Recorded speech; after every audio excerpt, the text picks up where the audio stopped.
एक महत्त्वाची बातमी सध्या समोर येते संभाजीनगरमधून। संभाजीनगरमध्ये मुकुंदवाडी परिसरामधील अवैध दुकानांवर पालिकेची सध्या कारवाई बघायला मिळते। अतिक्रमण केलेले 200 पेक्षा अधिक दुकानं आता पालिकेने हटवली आहेत। कारवाईच्या निषेधार्थ दुकानदार चांगलेच आक्रमक झाले आहेत। पालिका प्रशासनाविरोधात दुकानदारांनी आंदोलन सुद्धा केलंय।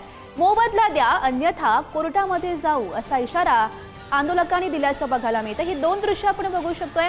अवैध बांधकामांवर बुलडोझर कारवाई केली गेली त्यावेळीची ही दृश्य। महापालिकेने ही कारवाई केली त्यानंतर जे स्थानिक नागरिक होते, दुकानदार होते ते चांगलेच आक्रमक झाल्याचं बघायला मिळते। त्यांनी आंदोलन केलेलं होतं त्या दरम्यानची ही दृश्य।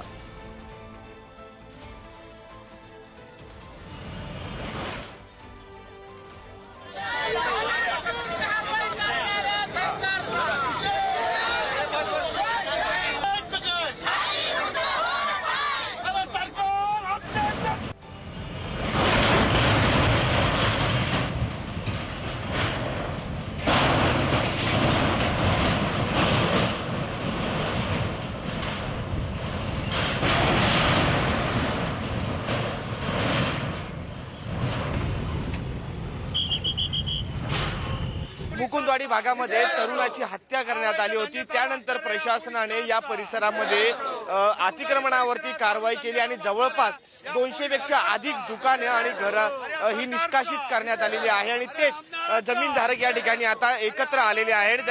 या ठिकाणी ते निदर्शन करताना आपल्याला पाहायला मिळत आहेत। पहिला तर मी कालचा जो मर्डर झाला त्याचा मी या ठिकाणी निषेध करतो। 9 घंट्यात तुम्ही तरी ऐकलं, कोणातरी ऐकलं असेल, तुम्ही मीडियावाले पत्रकार, तुम्हाला विचारतो मी, 9 घंट्यात जो आरोपी मर्डर करतो आणि त्याची जर जमात होत असेल तर ह्या शासनाचा ही हातमिळवणी होती आणि याच्यामध्ये भाजप सरकारचा आम्ही पहिला निषेध करतो।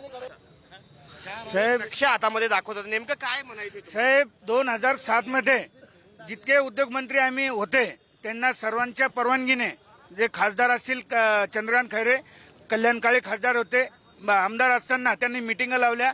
श्याम वर्धवने शिव महाराष्ट्राचे ते स्वतः इथे येऊन त्यांनी सर्वे केला। नंतर हा निर्णय घेतला की बाबा यांना पुरणवसरांमध्ये हे गाळे पाडून यांना देण्यात यावा आणि 2007 मध्ये जो रेट आहे त्या रेट प्रमाणे यांच्याकडून पैसे वसूल करावा।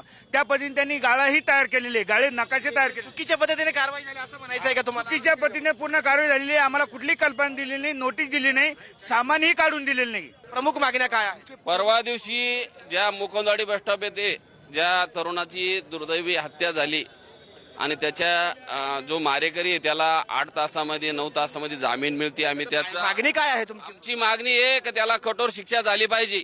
शासनानं जो तरुण मारला त्याला 10 लाख रुपये मदत दिली पाहिजे।